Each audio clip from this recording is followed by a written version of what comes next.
here for the shits. Katt Williams against the world. Shout out to Katt Williams. Sound the horns, yo. I don't know. I love it. I don't know what to do. I don't know what to say. I just flabbergasted. 3 hours or 2 hours and 46 minutes, longer than The Color Purple.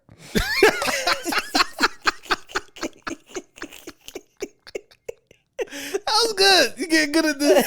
Listen, longer than The Color Purple. The first time I watched it, I fell asleep. Oh shit! I had to turn it back on and watch it because I fell asleep the first time. Yeah, you did. We're not gonna say when that was. Yeah, I pulled the blanket on me and was watching. I came out. I was watching something in here, and I was like, "We gonna talk to Trina." And I went in there and was like, "This is knocked out, sleeping." Katt Williams was talking. Yeah. Go ahead, though, baby. I'm sorry. But Katt Williams appeared on Club Shay Shay, and it aired this week. And it was the bombshell of bombs. It was the explosion. It was, what is that? The Busta Rhymes CD, the worldwide. What was the explosion? Listen, Busta Rhymes the way for the end of the world is 89, 91. Which is only 5 years left. Like every Busta Rhymes CD. But yes. The explosion it was that, yo. That he dropped. He changed the world. He changed. Trina, they said Shannon was like, "Hey Katt, how you doing?" Katt said, "Steve Harvey wear a fake haircut. He got a fake hairpiece." She went straight in. He said so much in like the first 24 minutes that I was just like, golly, he been waiting for this opportunity. Yo, shout out, congratulations to Shannon Sharpe. Yeah. Right, Club Shay Shay. Podcast of the year. Congratulations, yo. That right there. And I said it before the numbers ran up. I told you, I was like, I hope he's thanking Katt Williams because this shit is about to be out of here. Remember I said that? It's about to change his life. It's about to change his life. Last time we checked, it was at 16 million views. Have mercy. In 2 days. From one man coming on the show and acting a rabbit ass fool. I'm inspired. I'm ready to call people out.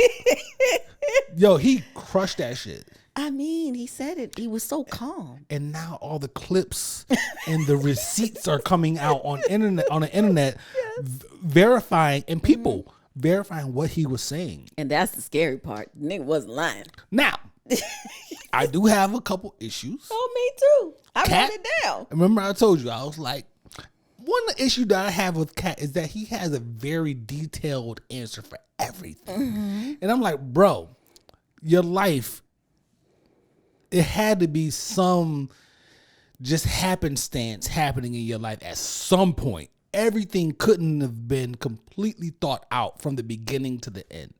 Meaning, maybe you just ended up somewhere. It's easy for you to just end up somewhere and then you were just trying to make your way and then you just happened to come across an opportunity that took you somewhere else. As opposed to, I knew I was here and I was looking at the comedians there and I was studying them and I knew that they was accomplishing this, and I knew I needed to accomplish that, and everything was so thought out. And I'm like, bro, that's not necessarily how life goes. So I feel like it was, he makes it seem like everything was so thought out for him from the beginning up to this point. Well, okay. Now, Shay Shay or Shannon said that he was a child prodigy. Yes. Spoke about him reading 3,000 books and all of these crazy high IQ. Crazy high IQ. And sometimes people who operate on that level of quote unquote genius, they're a little eccentric. I give you that.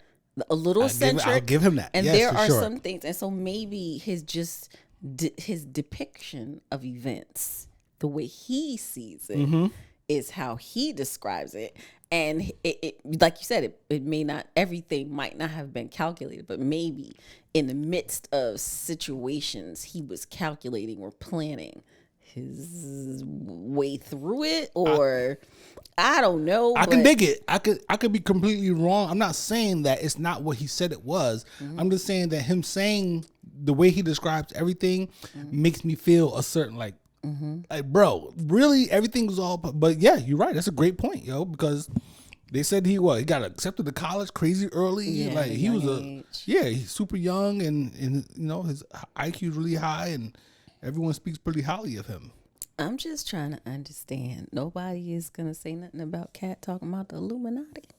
He did mention the Illuminati more than once. Yeah, he said the Illuminati made him cut his sideburns and told Ludacris to keep his and his afro and you're gonna pop off. He said, Ludacris bowed down to the Illuminati, and Charleston White, whatever. He was like, Katt Williams said all that shit about Ludacris, and Ludacris came back with a jingle. He came back with a rap. Did he? Yes, he made a freestyle. I didn't watch him. He made a freestyle addressing it. He talked about your wife. He talked about the Illuminati. He talked about all these things. You came back with a rap. Kevin Hart said, "Watch my new movie coming out after." Hey man, listen. We can't verify truth or false in any of this and whatnot, but he's looking pretty prophetic right now. Yes, he is. Steve ain't said nothing yet. Steve ain't said nothing. Steve ain't said a daggone thing. Now, Cedric has said something. DL has said something. Mark Curry has said something. Mark Curry said a lot. Mark Curry said a lot, actually. He said a lot. He said a lot. And I was just so shocked because I remember watching Hanging with Mr. Cooper, and it didn't even click to me that Steve Harvey's show was nothing but a recreation of Hanging with Mr. Cooper. With Mr. Cooper, I was same like, shit. oh my goodness. Stole my whole shit, son. Crazy. Woo. And then the stealing of the jokes discussion. Yes. Talking about Ced stealing his clothes. And the videos is out there. And then people did the split screen with the video. I was like, dang.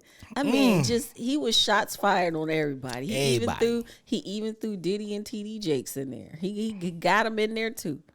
And then he talked about folks' wives. You get a funny face, light skinned wife.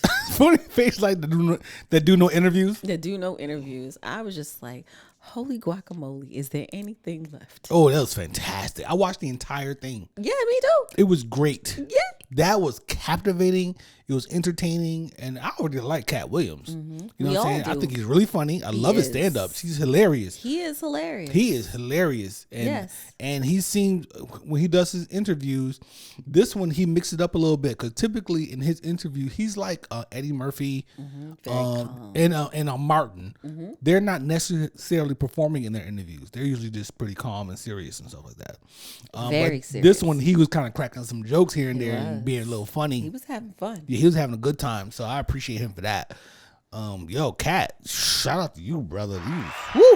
You know what you was doing. So here's my question. Yes. In the land of podcast world. Yep. If you are Shannon Sharpe, what do you do next as the follow-up to this amazing this gift that was given to you for 2024? What does he do next? Wear some baggier sweats next time. You know Shannon, he always wears something tight.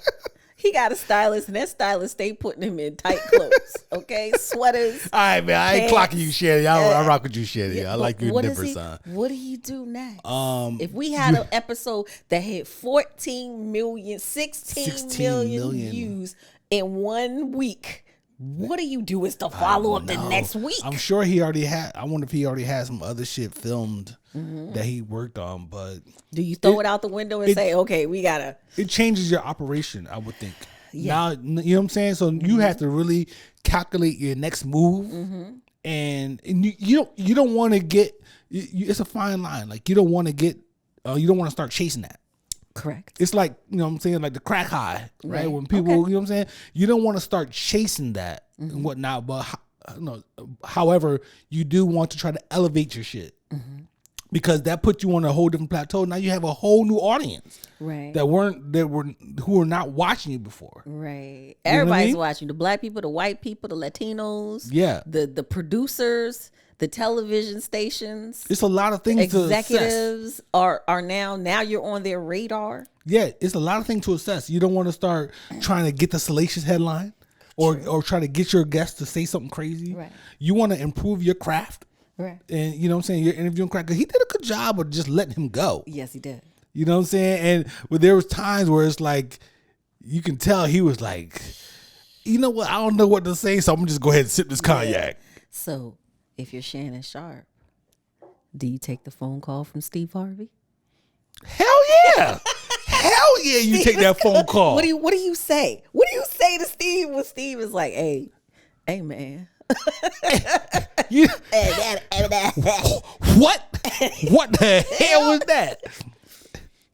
Your ass gonna be on YouTube. You take the Steve Harvey call, but Steve Harvey shouldn't have any. Right. No one should feel any way towards Shannon Sharpe. Right. I agree. You know what I'm saying? It was just a platform and whatnot. And Katt Williams decided to go on there and tear shit down. But the stuff that he said aligns with a lot of stuff that we hear about Hollywood. Again, we're back to that, right? Sacrificing the booty hole. You sacrificing the booty hole. I didn't know you was going there. Lord have